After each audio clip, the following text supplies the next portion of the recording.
Graças a Deus.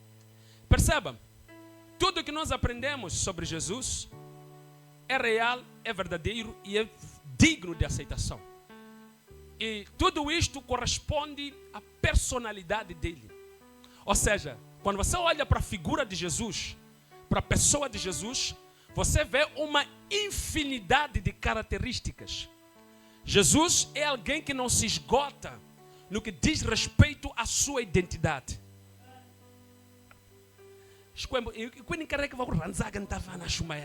Aleluia!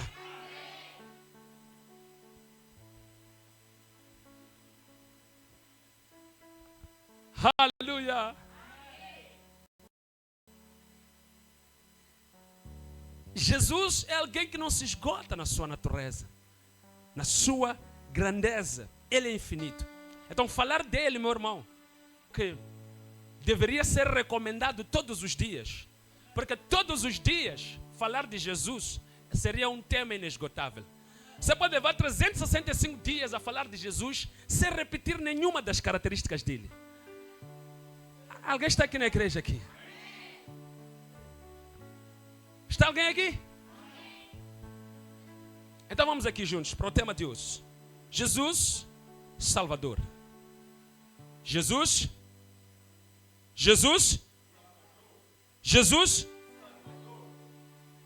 Pianista, peço, talvez seja o som do piano que está-me a impedir.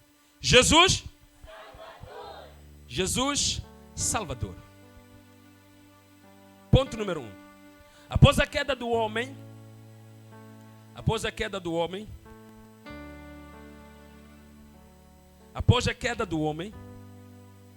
Deus promete enviar um Salvador. O homem cai em Gênesis, não é isso? E Deus promete o que é? Enviar um Salvador. Após a queda do homem, Deus promete enviar um Salvador. Vírgula. O Salvador. É importante. Jesus não é um Salvador. Quando eu digo promete enviar um Salvador, estou a mostrar que ele há de enviar alguém. Mas este alguém é o vírgula, o Salvador, vírgula. Pois, por meio de Adão, vírgula, pois, por meio de Adão, vírgula, pois, por meio de Adão, toda a humanidade tornou-se pecadora, vírgula, pois, por meio de Adão, toda a humanidade tornou-se pecadora. Todos que vieram a nascer depois de Adão eram pecadores, ou são pecadores.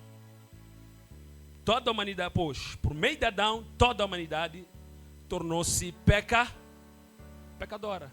Amém ou não amém? Graças a Deus. Vamos para Romanos aqui. Antes de ir para Romanos, escreva aí um asterisco, por favor. Asterisco. Antes de irmos para Romanos. Escreva aí um asterisco, por favor. As consequências da queda do homem são... 2 pontos. Eu vou escrever, vamos escrever algumas, mas você há de continuar em casa e vai ler toda a Bíblia, vai descobrindo umas consequências e aumenta nessa lista. Está bem, querido? Eu vou escrever as principais, as bases, mas há muitas consequências, está bem? Então você em casa, que é um bom leitor da Bíblia, vai aumentar essas consequências. No próximo domingo, não é para faltar, porque eu vou perguntar o que é que você aumentou. Amém ou não amém?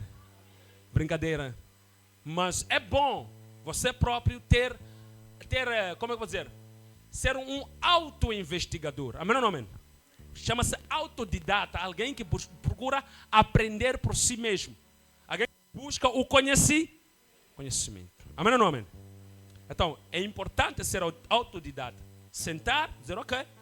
O homem, na sua queda, a queda do homem teve várias consequências. Quais são essas consequências? Ok, na igreja já aprendi essas 4. Que tal eu aprender mais? Então você começa a ler a Bíblia e você vai descobrindo mais consequências da queda do homem. Amém ou não amém? As consequências da queda do homem são, vamos lá. A linha A. Afastamento da presença de Deus. Colocar hífen, né? Afastamento da presença de Deus. O homem se afasta da presença de Deus por causa do seu Ou seja, quando Adão peca, ou quando o homem peca, neste caso Adão, ele se afasta da presença de Deus. Então todo homem, toda a humanidade afasta-se. Certo?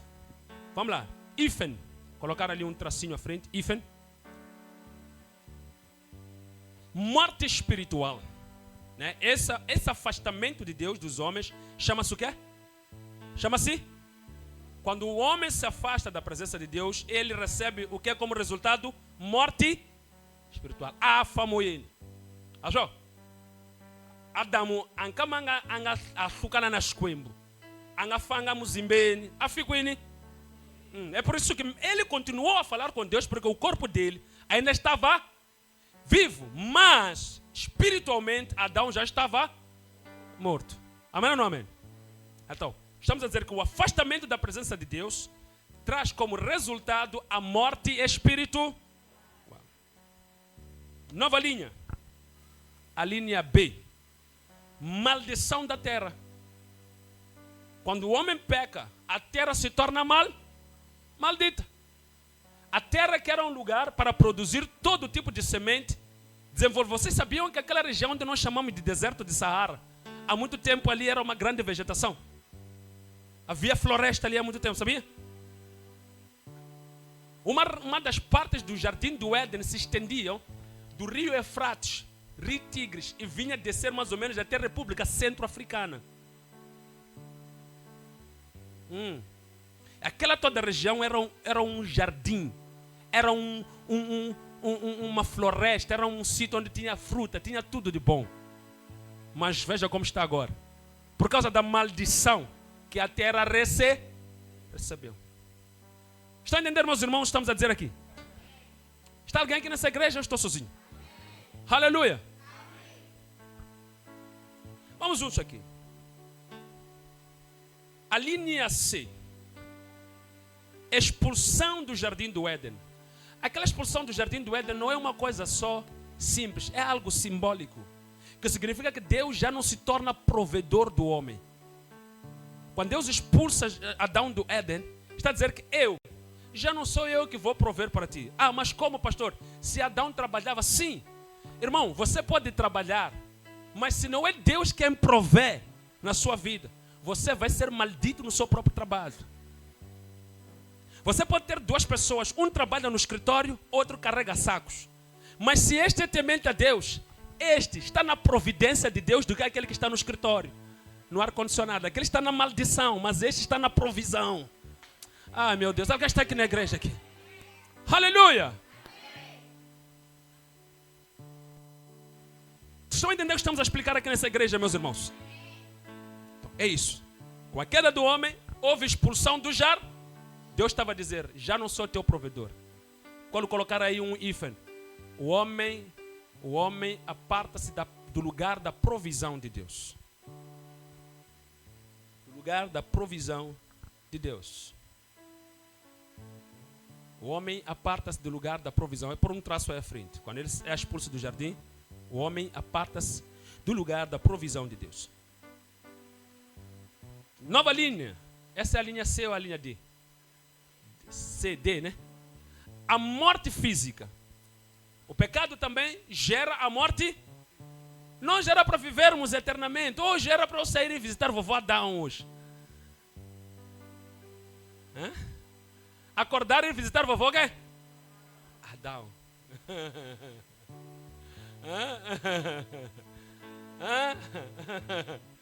Aleluia.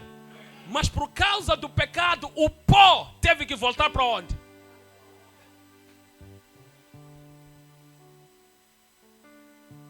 Aleluia. Então, a morte física também. Vamos lá aqui. Outra. Para você entender. Isso aqui é para nós entendermos por que Jesus veio nos salvar, meus irmãos. Porque às vezes algumas vezes, Jesus veio me salvar para eu ser empresário.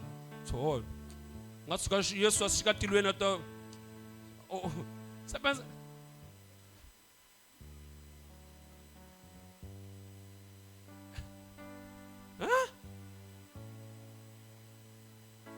Não, Jesus não veio para isso. Jesus veio para que você tenha vida, e vida é abundância, ou vida é eterna. nova linha, a ICDE, não é isso? O homem perde o domínio da terra. Deus fez o homem e disse: vou fazer um homem à minha imagem, conforme a semelhança, que domine sobre as aves, não é isso? Sobre os répteis, sobre tudo que existe. Este homem vai dominar sobre isso. Um ganho me languanham na multa. Nem evitar nas suas. Então o homem perde o quê? Domínio. Por causa do pé. Quando o pecado entra, o homem perde o domínio. A queda do homem trouxe isso. Domínio da terra. Não é mais o homem que é o responsável pelas plantas. Embora ele hoje plante, cultive, mas ele já não é quem tem a responsabilidade sobre isso. Ele já não tem domínio sobre isso. Tudo isto aqui está desorganizado, porque aquele que foi colocado como mordomo disso, morreu.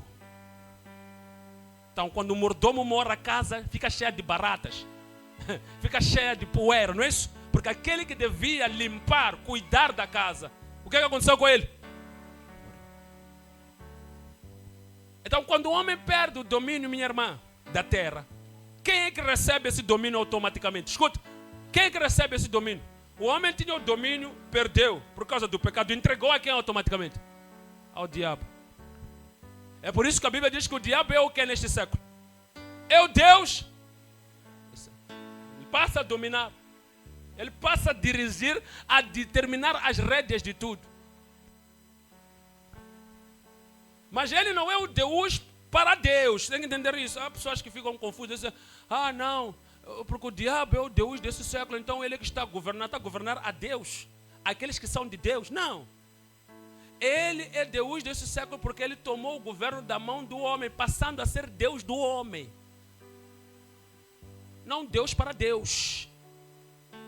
Não que, há muitos que dizem que Deus já perdeu o controle, porque quem é o Deus deste século? Não. Quando diz que o diabo é o Deus desse século, está a dizer que o diabo governa porque o homem lhe deu autoridade para ele governar sobre o próprio homem. Enquanto o homem não me aceitar, ele será governado pelo diabo. Mas no dia que me aceitar, eu serei o seu Deus. Aleluia!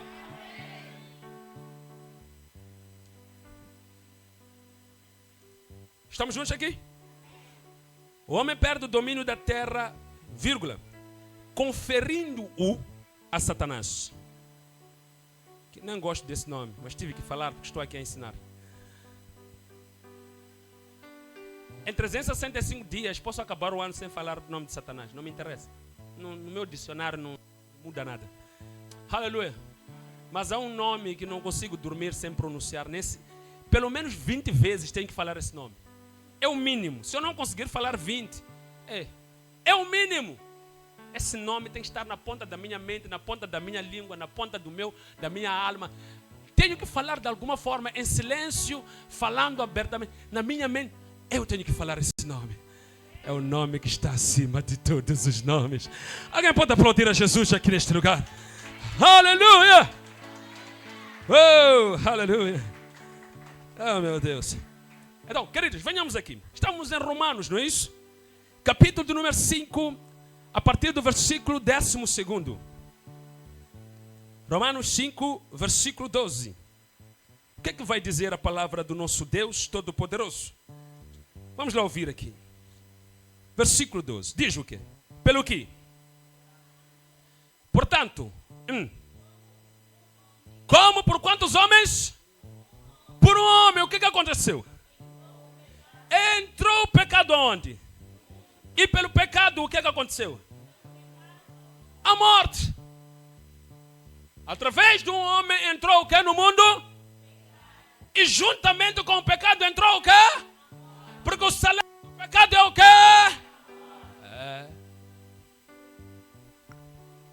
Estamos juntos aqui na igreja? Então, vamos dizer o que aqui? Vamos lá. E pelo pecado a morte, o que aconteceu? Assim também o quê? O que aconteceu com ela? Passou a todos os homens, por quê? Por quê? Porque todos pecaram. Aleluia. Podemos ir mais um pouquinho aqui para o 13 e 14? 13 e 14? Pois, o que aconteceu? Estava o quê? Estava o pecado no mundo, mas o quê?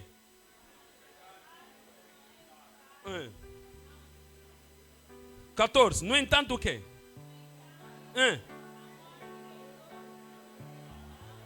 Até Moisés, mesmo o quê?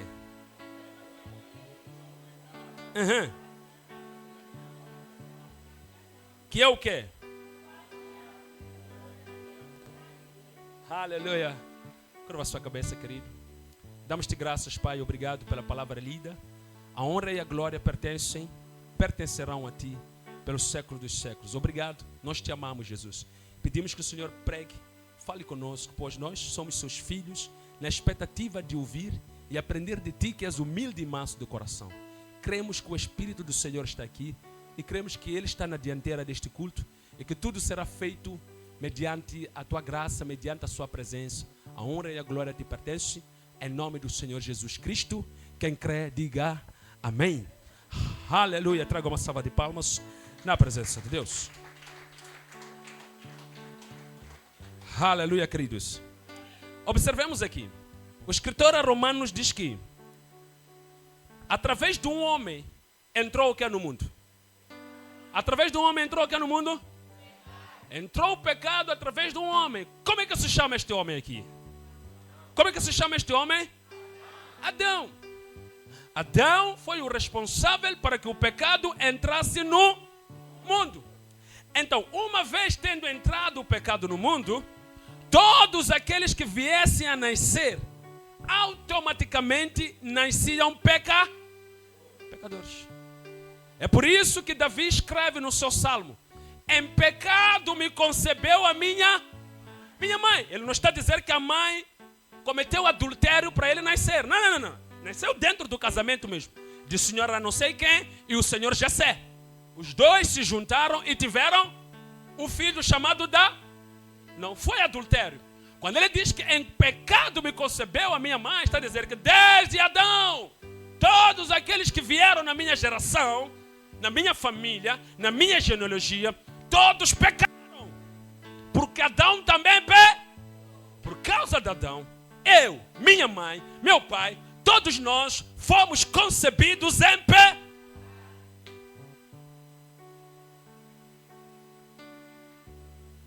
Todos, por causa de Adão, pecaram. Diga comigo, pecaram. Todos pecaram. Todos nós aqui. Por causa de Adão, éramos o quê? Adão nos pegou, nos meteu na lama do pecado. Disse, vivam aí mesmo. Eu é que pequei, mas vocês agora paguem. Alguém está a dizer, se eu lhe encontrar. Aleluia. Amém ou não amém aqui na igreja? Aleluia. Então, meus irmãos, e aqui onde nós lemos, estão a dizer que por meio deste homem entrou o pecado. E vindo o pecado que este homem introduziu no mundo, veio também a morte. Diga comigo, veio a morte. Irmãos, esta morte que ele está a referir aqui, não é só uma morte física, mas também uma morte espiritual. O que ele está a dizer? O pecado gera morte. E o Adão consentiu com que a morte pudesse se manifestar na nossa vida. Passamos a morrer espiritualmente e passamos a morrer física por causa de Adão. Mas então, queridos, vejamos aqui o que vai dizer Romanos capítulo 3, versículo 23. Vamos juntos aqui. Capítulo 3, versículo 23.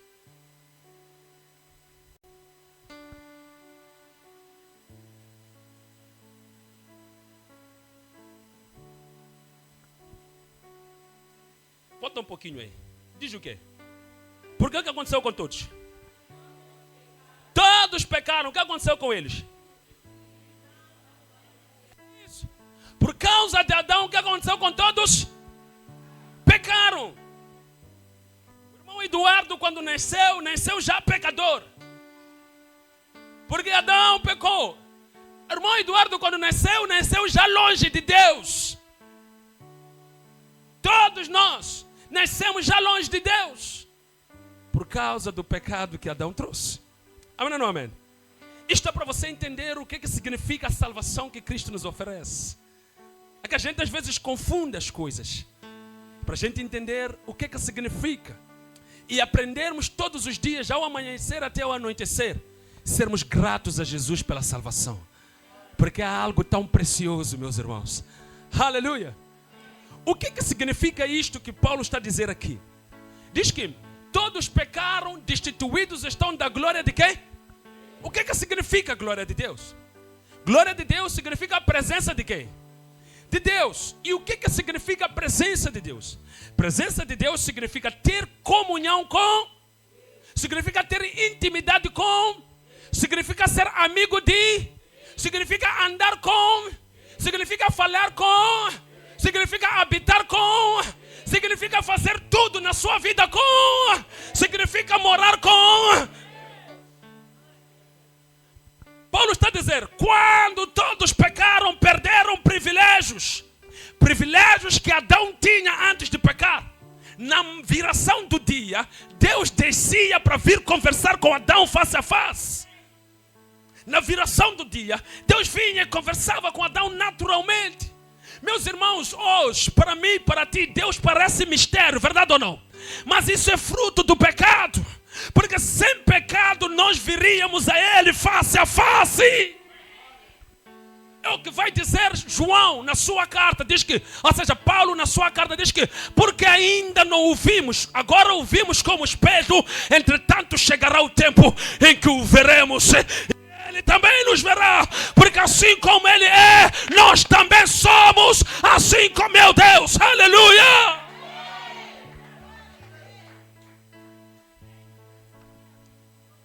Esta é a vontade de Deus, meus irmãos. Que nós possamos o ver. E Ele também nos ver. Diga comigo, como? Se Ele é Deus, como é que não nos vê? Então vai lá perguntar a Isaías. E ele vai responder quando Jesus voltar.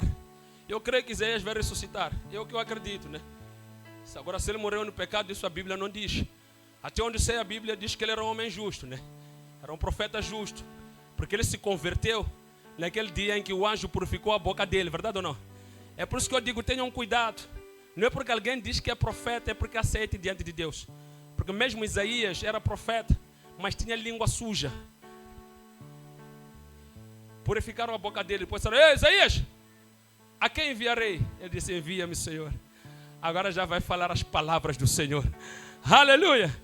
Porque existe pregador que prega porque tem Bíblia. Existe pregador que prega porque Deus mandou. É preciso entender a diferença. Servir porque eu posso servir aqui porque tenho experiência. Já estou habituado a subir aqui no altar, abrir um versículo e interpretar. Vocês serem daqui dizer, a pregação foi boa. Enquanto os meus lábios, a minha vida está suja. É por isso que é importante o crente. Paulo escreve isso na sua segunda carta a Timóteo, capítulo de número 12, versículo de número 19. Ele diz que todo aquele que quiser, escuta, não disse servir ainda, não chegou no servir, diz que só proferir o nome do Senhor purifica-se. Ainda não, aquele que quiser subir, ainda não chegou aí. Quer dizer que só falar o nome dele, lava a boca. Seja limpo, seja puro, seja santo, para proferir o nome dele. Aleluia! É por isso que naquele dia ele diz que onde viram muitos vão dizer em teu nome. Falaram o nome dele sujo. E ele nunca lhes viu, nunca lhes conheceu. O que nós estamos a dizer aqui, que é importante, meus irmãos. Escuta, quando dissemos a glória de Deus, estamos a dizer Deus te ver e você lhe ver. Aleluia! Ele disse para Isaías, esses aqui estão a orar. Tudo bem, estão a orar. Mas os meus ouvidos, nem a minha mão não está encogida, nem os meus ouvidos estão fechados. Mas o que é que faz barreira aqui para eu não lhes ver? O que se vai lá que achou que ninguém vai ver lá ni? No dia que você entender que não é o teu negócio que te impede de se aproximar de Deus, você vai se converter de verdade. Porque há crente que pensa que não é crente porque não tem dinheiro.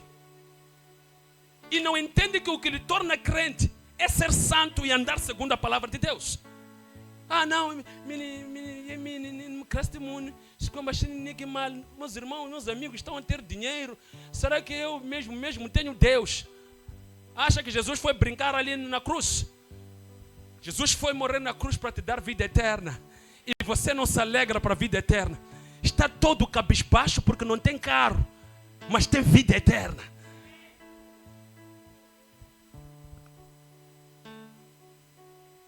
Acabou o amém aqui nessa igreja, não é? Aleluia! Podemos ir mais um pouco, queridos. Então, observa aqui.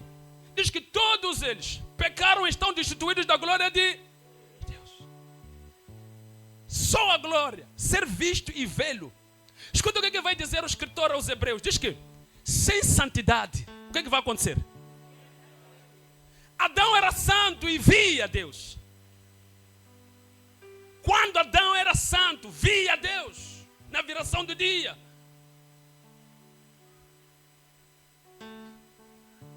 Estou entendendo o que estamos a dizer aqui? O que significa ser destituído da glória de Deus? Significa não poder vê-lo, não poder tê-lo, não poder falar com Ele, não poder andar com Ele, não poder ser o habitat dEle. Meu Deus. Aleluia. Aleluia. Aleluia. Aleluia. E ainda me vê o crente que destituído da glória significa não ter carro, não ter emprego. Se mesmo Elon Musk, que está destituidíssimo, tem carro, tem emprego, está lá longe de Deus lá.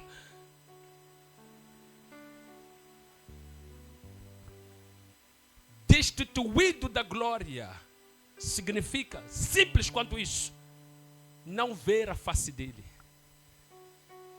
João diz que nisto é perfeito o amor. Diga comigo, o que é o amor, pastor?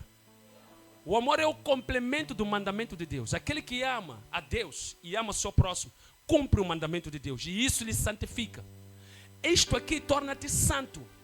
Amar a Deus é o quê? É obedecer o que Deus diz. Jesus diz que aquele que me ama obedecerá a minha palavra. É isso o amor a Deus. Então João está a dizer que nisto é perfeito o amor. Que é esse obedecer a palavra de Deus. Porque assim como Ele é, nós também somos. E por aí nós sermos como Ele é, seremos permitidos a ver a Ele. Alguém está entendendo isso? Irmãos, isto aqui que estamos a explicar aqui é para você entender a maravilha de Jesus ser o nosso Salvador. Aleluia! É para você entender o quê? A maravilha de Jesus ser o quê? Nosso Salvador. Aleluia. Vamos juntos aqui, mais uma vez, simples. Venha comigo para o capítulo 5.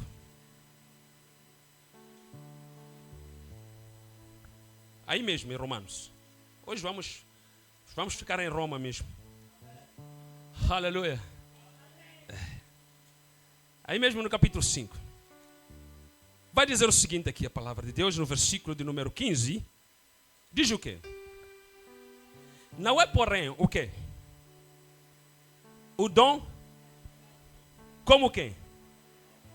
Como ofensa. Pois o quê? Pela ofensa de um, o que aconteceu com muitos?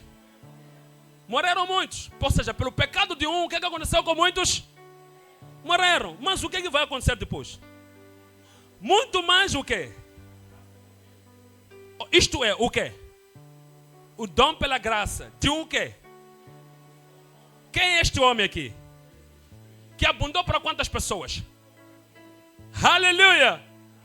Quer dizer que se Adão conseguiu, diga comigo, se Adão conseguiu, ele sozinho, nos meter na lama, Cristo, ele sozinho, conseguiu nos tirar da lama e nos lavar com seu sangue. Aleluia! Aleluia! Se Adão sozinho conseguiu nos levar para a morte, nos levar para o matador, nos levar para a destruição eterna, Cristo com seu sangue conseguiu pagar o resgate para que nós tenhamos vida eterna em Deus. Aleluia!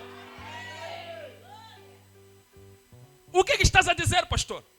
Estou a dizer que quando não havia mais esperança para a humanidade, porque todos esses que nasceram desde Adão até Moisés, Quando eu digo até Moisés, não estou a falar até que Moisés morra, mas digo até que a lei dos homens, até que a lei de Moisés, que é a nova, ou seja, a antiga aliança, se rompa para que entre a nova aliança. Todos esses aqui que morreram ou que viveram nesse tempo, eles não que fossem homens indignos de viverem a justiça ou a retidão, porque todo aquele que cumpria a lei, pela lei era justificado, mas não com excelência, como a justificação que Cristo nos oferece.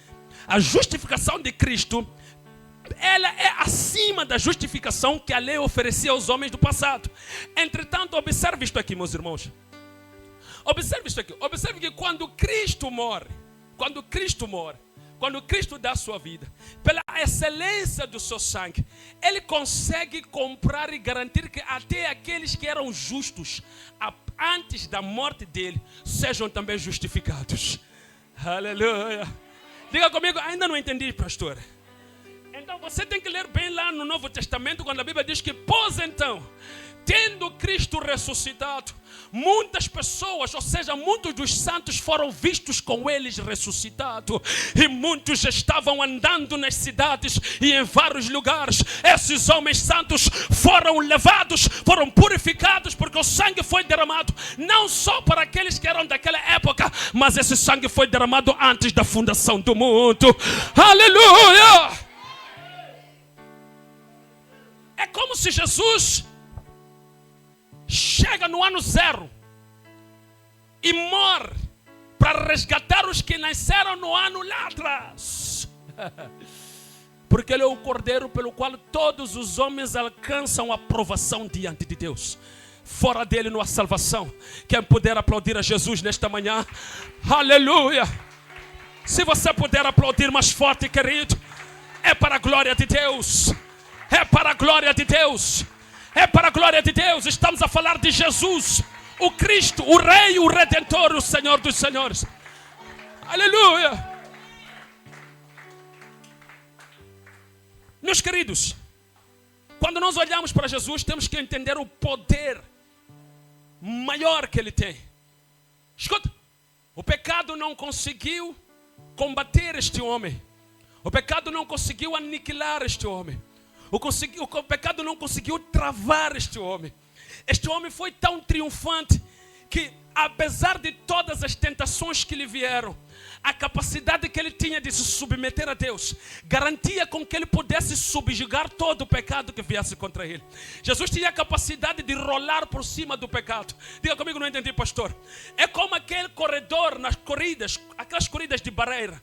Quando ele está a correr, ele tem uma meta lá à frente. A barreira está ali à frente. Ele não tem que tocar a barreira. Ele não deve tocar a barreira. Ele tem que correr e pular a barreira para poder chegar no seu alvo. Jesus veio à terra e tinha um alvo. Diga comigo, qual era o alvo, pastor? Levanta sua mão, eu vou te mostrar o alvo. Levanta sua mão. Exatamente esse o alvo. Exatamente esse o alvo. Enquanto ele corria, o pecado estava aqui, ele pulava.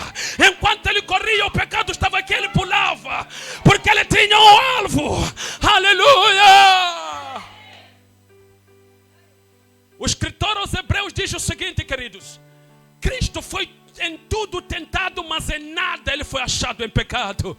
Oh, meu Deus! Por isso Deus o achou o mais excelente de todos os homens, para que ele possa morrer pelos seus irmãos. Alguém pode aplaudir a Jesus aqui? Alguém pode aplaudir a Jesus Cristo neste lugar? Aleluia!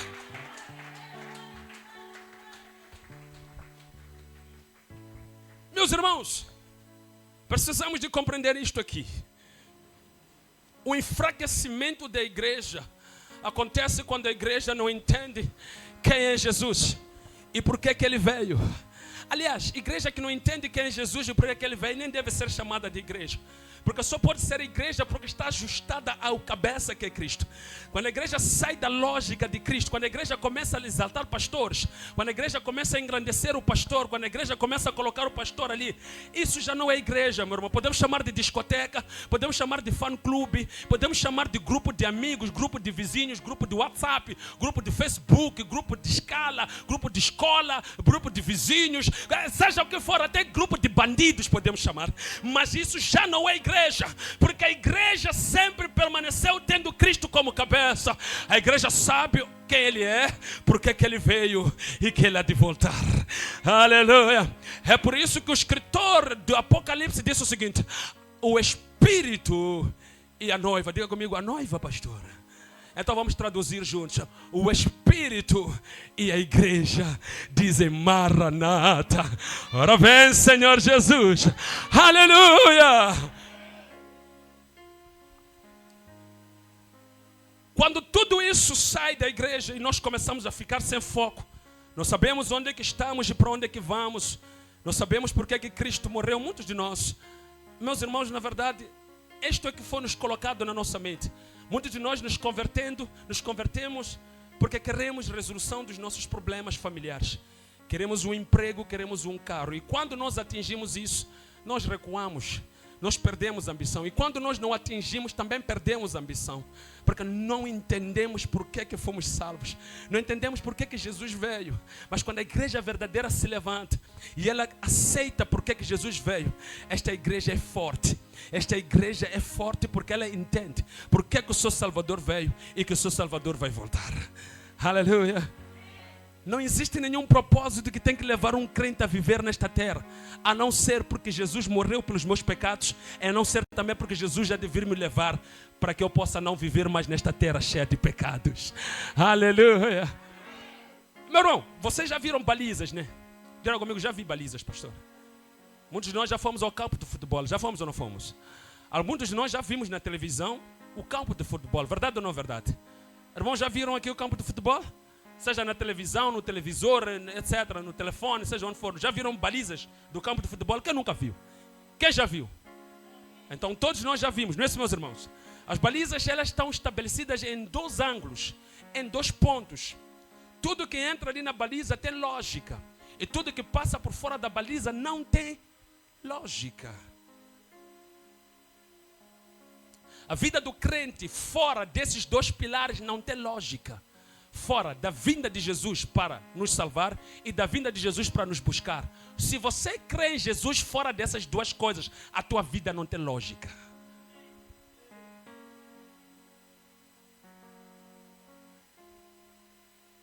Aleluia. Os crentes se corromperam. Os crentes se corromperam. É por isso, meus irmãos, na sexta-feira nós já estávamos aqui a conversar algo muito importante. Dissemos o seguinte: no passado, poucas pessoas iam à igreja. Diga comigo por quê, pastor? Porque nas igrejas pregava-se sobre Cristo, sobre salvação. O tema do culto não era o pastor, não era o profeta que faz milagres e as pessoas caem, rebolam, saem e entram na água. Não. Naquele tempo a mensagem é: Cristo há de voltar, Cristo veio, o inferno existe, escapa do inferno, porque há um reino. As pessoas não queremos isso, não nos interessa. Quando começaram a surgir falsos profetas, disseram: venha à igreja para ser rico. Meu irmão, em 2 minutos já não havia espaço na igreja. Porque mudaram o pro. Agora está fraco, não é? Mudaram o pro. Podemos ir aqui para atrair os fregueses, não é isso? Então, observa o que Paulo vai dizer aqui, escrevendo aos romanos. Vamos lá. O que ele vai dizer aqui? Estão aqui, queridos? Vamos lá, veja só. Estávamos no 15, não é isso? Dissemos o quê? O dom não é como o quê? Não é como a ofensa. Ou seja, esta graça não é como a ofensa é o pecado, não esqueça. Ou seja, o dom, esta graça não é como o pecado. Por quê? Não como a ofensa de um só que pecou. O juízo veio de uma só ofensa, não é isso? Ou seja, a morte, a condenação, neste caso, veio por meio de uma só. Na verdade, para condenar. Mas o dom gratuito veio de quantas ofensas? De muitas ofensas, para quê? Para a justificação. Aí, meus irmãos, vamos explicar assim. A Bíblia diz que Jesus morreu quantas vezes? Morreu uma vez. Ele morreu uma vez. Mas Jesus foi foi massacrado, foi chicoteado. Adão, para pecar, Não precisou de fazer muito. Só chegou ali na árvore, fez o quê? Acabou. Estamos todos mortos. Jesus, para nos salvar, sabe tem que fazer o quê? Batam romanos. Batam. Coloquem aí espinha coroa de espinha. Crucifiquem-me. Tudo isso foram ofensas que ele passou.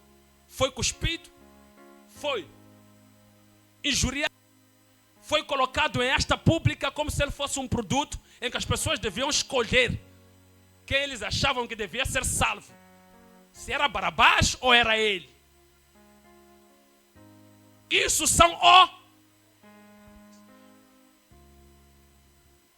Adão, para nos levar para a lama, para a morte, para o pecado. Só precisou de parar, até nem precisou de se mexer muito. Também só fez isso aqui. Aliás, já estava na mão da Eva, né? Só pegou daqui e finalizou. Mas Cristo, para nos resgatar, teve que entregar tudo que é seu. A Bíblia vai dizer que até chegou um tempo em que lhe picaram desta região. E saiu o quê? Porque já não tinha sangue, saiu o quê?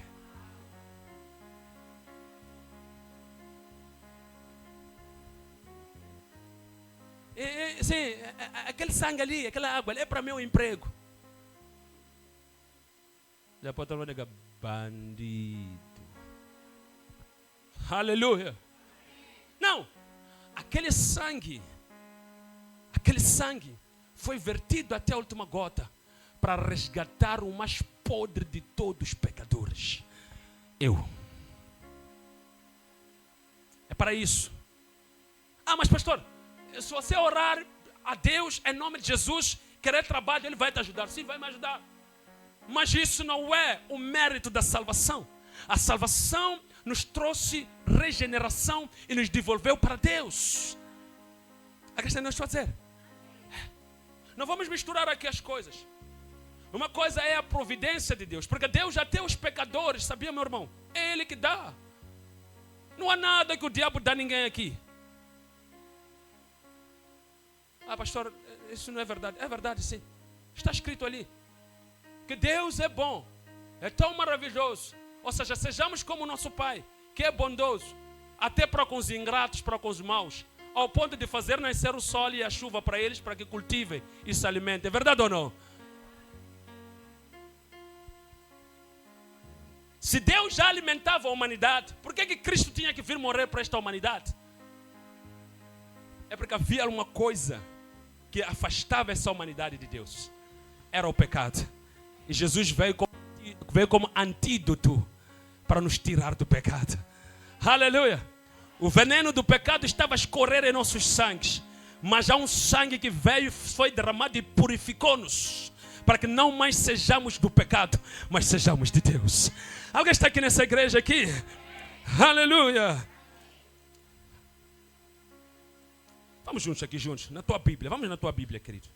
Vamos aonde? No 16, né? Então, Jesus, por meio de muitas ofensas, Ele nos justificou. Essas ofensas causaram uma morte apenas. Fique claro aqui. Aqui quando dizem ofensas, não estão a dizer morte. Estou a falar do que Ele passou até chegar a...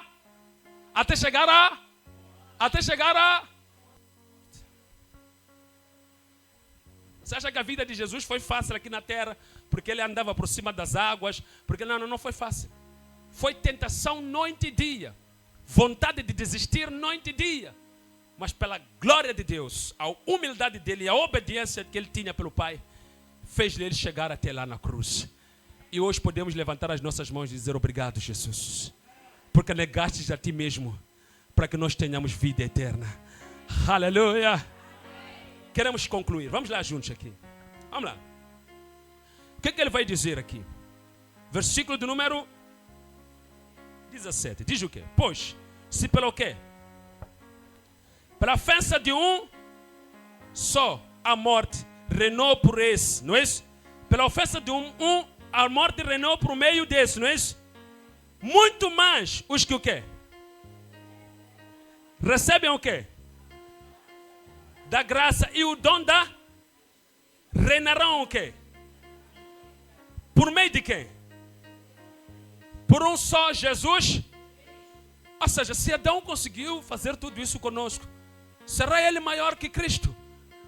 Então, a minha pergunta para si é: entre Cristo e Adão, quem é superior?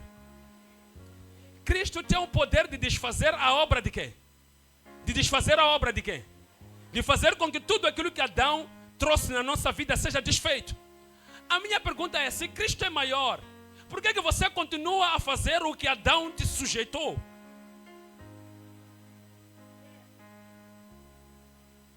Por que eu ainda volto a fazer aquilo que Cristo veio para me resgatar? Cristo veio para me resgatar do lugar onde Adão me meteu, não é isso? E eu ainda quero voltar para onde Adão me meteu. Só ainda não estou a explicar aqui. É alguém ser sequestrado e depois ir lá as pessoas com o resgate. Quando chegam lá, pagam o resgate. A pessoa, o sequestrador, recebe o dinheiro de resgate. E depois o sequestrador diz: eu quero ficar aqui.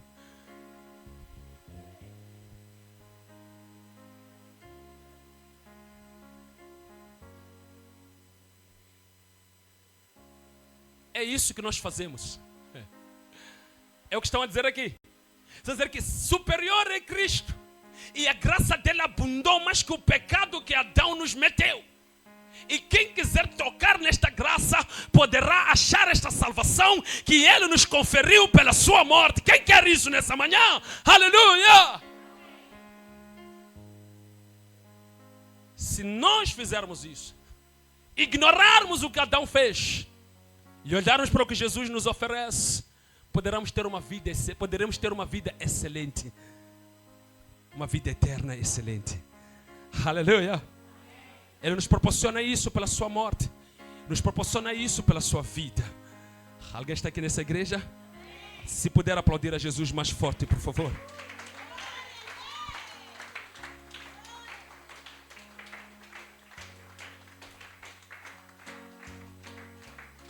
Então veja só aqui. Diz que, escuta, se a morte reinou por esse quem? Adão, não é isso? Muito mais os que recebem a abundância da graça e o dom da justiça reinarão em vida por um só. Aleluia! É isso que ele nos oferece. Vida eterna. Jesus Cristo nos oferece.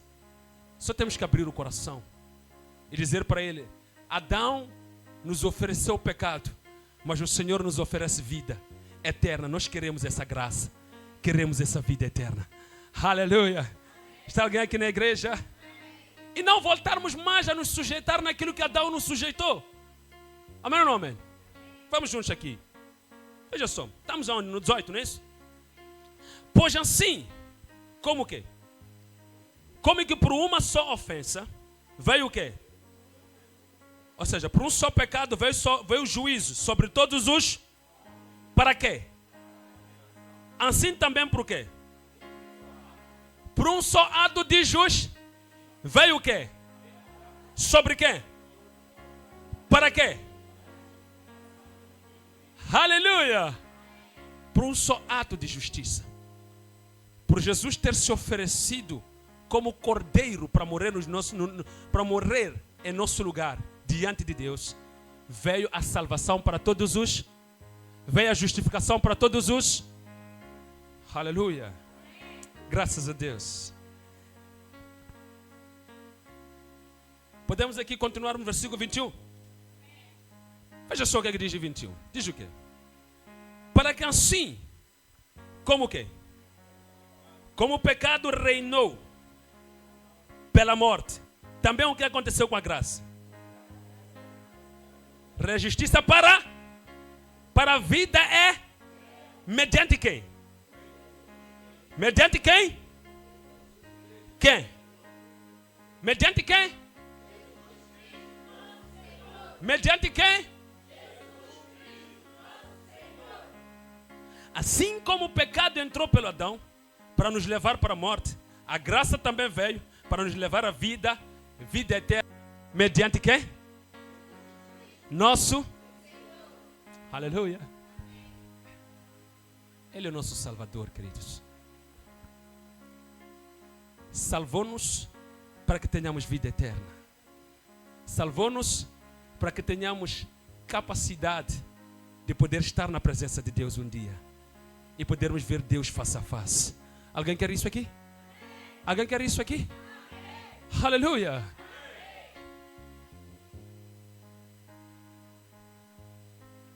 Vamos para Romanos 3, versículo 24, 25, 26.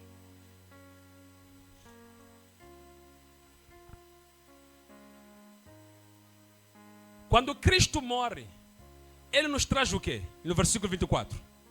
Sendo o quê? Como? Pagando dinheiro de óleo na igreja. Pagando lencinhos. Pagando pulseiras. Recebendo pulseiras. Recebendo fotos de pastor. Como é que nós fomos salvos? Pela graça como? Gratuitamente pela redenção que é em quem? O que Deus fez? Deus o propôs para a propiciação no seu sangue, para demonstrar a sua justiça, pela remissão dos pecados cometidos sobre a tolerância ou seja, Deus naquele tempo em que Adão nos mergulhou no pecado, Ele teve paciência conosco, pacientou. Mas se é paciência, então nós íamos para o céu. Não é isso que estão a dizer. Estão a dizer que a paciência dele foi até Ele nos enviar o resgatador. Uma vez vindo o resgatador, Deus quer que todos os homens o reconheçam como Salvador para todos. Aleluia! Podemos ir mais um pouco aqui? 26. Diz, para demonstração do quê? Da sua justiça. Aonde? No tempo, para que Ele seja o quê? Para que Ele seja justo e o quê? E justificador daquele que fez o quê? Daquele que tem fé em Em 3 minutos. Estão a dizer aqui uma coisa muito simples. Estão a resumir a pregação que tivemos. Estão a dizer o seguinte aqui nesses versículos. Que todos nós estávamos em pecado. E aprove a Deus entregar Jesus para morrer em nosso. E quando Jesus mora em nosso lugar, Ele se torna justifica. Ou seja, eu não preciso me justificar do meu pecado. Não, arrepender-se é uma coisa, justificar-se é outra. Arrepender-se é confessar o pecado. Justificar significa ter alguém como advogado para dizer que, olha, ele pecou sim, mas que seja perdoado porque ele pecou naquela circunstância. Então, Jesus, com o seu próprio sangue, sem precisar de falar muitas palavras, me levou para o altar de Deus e me deu banho com o sangue dele, passando a me tornar limpo para que Deus possa olhar para mim. Meu Deus. Aleluia. Aleluia. Isso já não dá prazer à igreja, isso aí. Aleluia. Achat aqui, achat nanzi ilês. Aleluia. Cristo pegou num pecador como eu, sujo, que estava perdido, e me levou para diante do Pai. Quando eu confessei, disse: Senhor, Tu és meu Salvador e meu Redentor. Ele me levou para o altar do Pai, porque Ele é o caminho para que eu chegue ao Pai. E depois Ele pegou o sangue dele, lavou este indivíduo aqui, e eu fiquei limpo. Logo depois de ter sido lavado pelo sangue, o Pai olhou para mim e me viu. Eu me tornei visível aos olhos de Deus pelo sangue do Cordeiro, porque Ele é que me purificou. Aleluia! Aleluia! Oh, glória! Graças a Deus. Alguém está entendendo a mensagem de Deus? Alguém está entendendo isto aqui? Pela graça fomos salvos, gratuitamente. Hoje, eu e você temos oportunidade de nos achegarmos a Ele e dizer: Jesus, eu quero entregar a minha vida a Ti. Sabe, meus irmãos, às vezes nós contamos os nossos anos de igreja. Podemos estar aqui há anos, mas nunca estivermos salvos. Nunca conhecemos Jesus. Pega comigo, pastor, o que é isso que estás a dizer? Pega comigo, o que é isso que estás a dizer, pastor? A Bíblia diz que existia um homem chamado Zaqueu. Zaqueu era um crente, meus irmãos, sabiam disso? Todo judeu nascia já crente. Todo judeu de obrigatoriedade já tinha que conhecer a Torá. Não existe um judeu que você vai sentar com ele e não sabe fazer a oração do Shammai Adonai. Tem que saber, porque é cultura. A política dos judeus, ou a lei judaica, civil judaica, é uma lei teocrática. Ou seja, enquanto nós aqui, por exemplo, temos leis viradas ao capitalismo, okay? A lei deles é teocrática. Em si, a própria lei civil deles já remete ao conhecimento de Deus. O que significa que não era possível um judeu nascer ali sem saber que existe Deus. Ou seja, de natureza, naturalmente, como muitos crentes na atualidade, que só são crentes porque vão na moda, porque estão na igreja, porque cantam na igreja, mas não têm essa intimidade com Deus. É assim como Zaqueu estava. Era crente, era filho de Abraão. Mas veja o que vai acontecer. O próprio Jesus diz isso, porque este também é filho de quem? De Abraão. Escuta, Jesus vê ele subindo numa árvore e manda ele descer e diz: hoje convém que eu faça o quê? Convém que eu faça o quê? Que eu vá aonde? Aleluia, igreja. Convém que eu vá para a casa de quem? Para a casa do Zaqueu. Jesus disse isso, verdade ou não? E quando Jesus vai para a casa de Zaqueu, é servido um banquete e ficam ali com Zaqueu. Jesus vai ali ministrando. A presença dele é tão maravilhosa que você não consegue manter-se com o pecado. Zaqueu, só de ver Jesus, só de ter Jesus na sua casa, começou a sentir o peso do seu pecado. E disse: Senhor! Jesus não disse entrega nada, mas Zaqueu sentiu o peso. Me admira hoje pessoas que dizem que tem Jesus, mas não sentem o peso do pecado. Zaqueu disse: eu vou devolver. Vou fazer o quê? Quando nós temos Jesus de verdade, meus irmãos, nós nos comportamos como Zaqueu. Varremos o pecado para fora, porque queremos que aquele que entrou permaneça aqui dentro. Aleluia. Zaqueu era como se estivesse a dizer para Jesus: Jesus, agora que entraste na minha casa, eu quero que você permaneça aqui. Vou tirar o que não te agrada para que possas permanecer aqui. Aleluia. Ele sabia que Jesus não pode conviver com o pecado. Então ele disse: eu vou vender. Aliás, vou devolver, aliás. Permaneça tu aqui. Eu vou tirar tudo que não te agrada aqui. Não passa, Jesus, fica. Não passa, fica aqui na minha casa, Jesus. Aleluia. Alguém quer falar com Deus nesta manhã? Estamos a dizer que Jesus veio como Salvador das nossas vidas, porque nós éramos pecadores, porque nós somos pecadores e precisamos de um Salvador. Não importa os seus anos de crente. Até eu que estou aqui à frente, não interessa se eu sou pastor. Hoje é dia para nós irmos ao Salvador, dizer para Ele: Senhor, eu quero deixar tudo que não te agrada, porque hoje eu entendi que viestes como Salvador. Coloque-se em pé e vamos falar com Ele.